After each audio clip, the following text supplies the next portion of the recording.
Good day, Domik Nation, and welcome to the vlog. It is Sunday, and it is a typical rainy fall day. I was contemplating going up to the cottage today and blowing all the leaves off the property for my mom, and then going from my mom's property over to Carol's father's cottage and helping him with his property, which is like 5 times the size of my mom's cottage. So, but it's raining, so you don't blow leaves in the rain. That just stupid, dumb. Anyway, so I hope you guys liked yesterday's vlog. It was short, but kind of fun and different. And again, Aaron really loved the video that we put together. I used probably about 75% of the footage in yesterday's vlog. I took out a bunch of footage that was like really close to the house and stuff like that, so I only wanted to show you kind of far away shots of the farm. So I hope you guys are okay with that. Today is just kind of a sit around day. One of the things I forgot to tell you guys about or talk to you guys about was I purged my clothing. So I had 2 drawers that had about 10 t-shirts stacked 3 times. So 30 t-shirts in 2 drawers, so that's 60 t-shirts.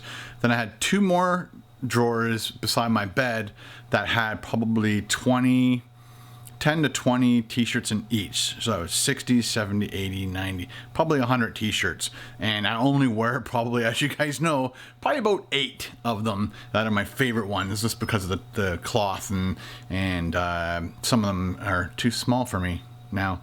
And so I went through and I purged, man. We got like a whole garbage bag full of that, and also in my closet, all the hanging shirts that I haven't worn in years are just sitting in the closet doing nothing except gathering dust.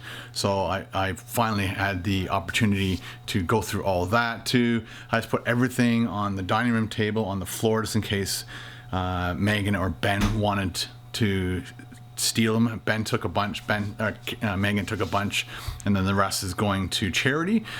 We went through it, made sure there was no damage to any of the t-shirts, and then if there was, then we threw them out or turned them into rags.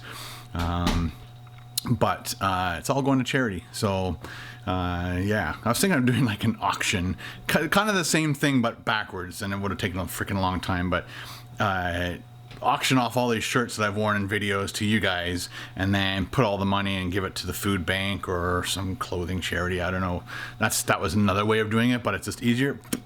Big bag, give it to one of the ladies that Carol works with who organizes that kind of stuff.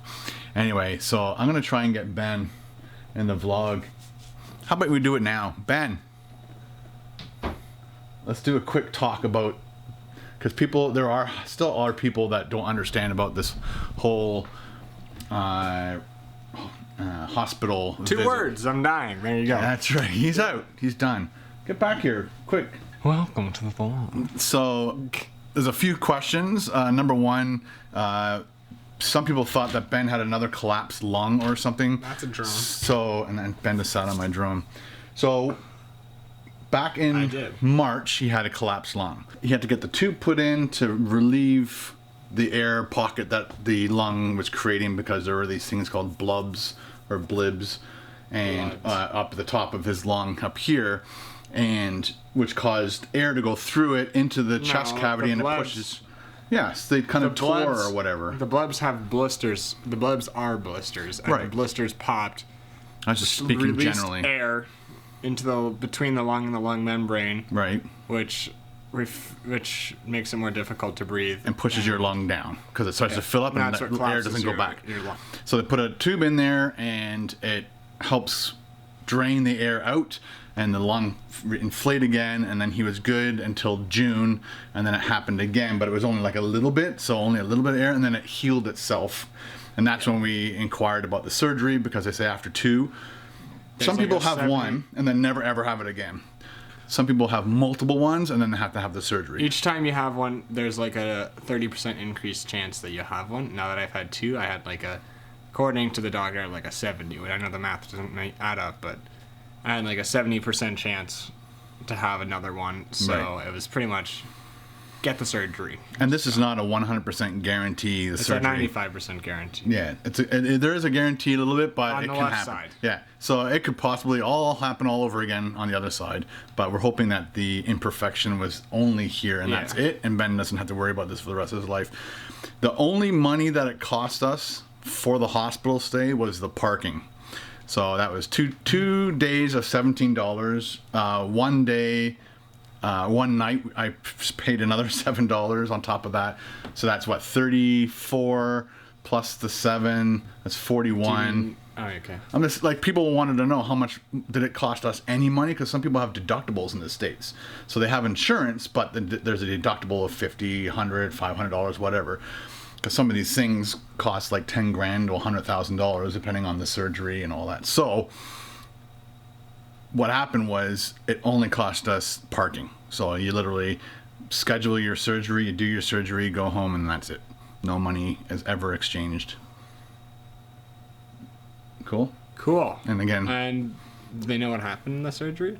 what happened during the surgery, buddy? So they put me to sleep, and then they went in through laparoscopic or something like that. It's minimally invasive, so meaning that instead of just cutting a big hole right here and then doing everything, they went in through 3 different spots in my chest, here, and then in my back, and then each of them had a different tool in the tube. One had a camera, one had a stapler thing, and one had a scalpel. I don't know, like something like that. The staple one was a cut and staple at the same time. It actually cuts the blib out and then staples it in one shot to save time and whatever. And then they went in, they said there was a lot of them on like a few of the alveoli sacs, so they got a lot of them without stapling a bunch of them. Because each staple, each alveoli sac they remove basically is less of my lung I can use. Right. In a sense. So they took off the minimal amount of tissue. So they took off less than expected, which is nice. And then on their way out, they pushed my lung down and then scraped it with a sandpaper kind of thing, and then that will cause it, and then they're going to stick that to my lung membrane, and that will, if one of the bulbs pop, it'll be harder for the lung and lung membrane to separate from air because it's joint from being injured. It'll heal together, so it'll be one thing. So if a blob does rupture, the lung will never collapse again. Mm-hmm. But they said the problem with young people and like Ben is that they heal very well. So they went in, scarred him up, and it is possible that his body might actually heal without making those two things. He said on older people or people with lung problems, works like a charm. It works like a charm, but younger people, they just have a really good immune system, and their body might actually fight that, and then it might not stick, and it actually could collapse again in the future. But they removed. Well, there's two now possible countermeasures to it. So they took a lot of the blebs out, which decreases the chance, and then they took a lot of the. What's wrong with you? On my eye, I can't. I got a thingy in my eye. Anyway, go. And they also have the lung membrane. That doesn't work. Hopefully, there's a decreased chance. Apparently, there's probably like a 5% chance now. Yeah. That'll happen on my left side, I assume. I feel like on my right side, it's probably still like decently high chance.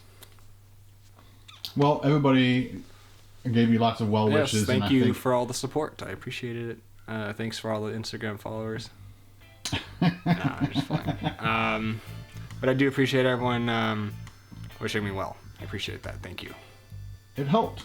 It did. It's nice to hear from people from around the world. It made me feel all warm and fuzzy. All warm and fuzzy. We loved it when you guys were telling us where you were from. So I was reading off comments. From Germany, thanks from Switzerland. Like everywhere. Cool. Like everywhere. We got tons and tons of places from around the world wishing Ben luck, basically. Yes. Thank you. Ow. Ugh.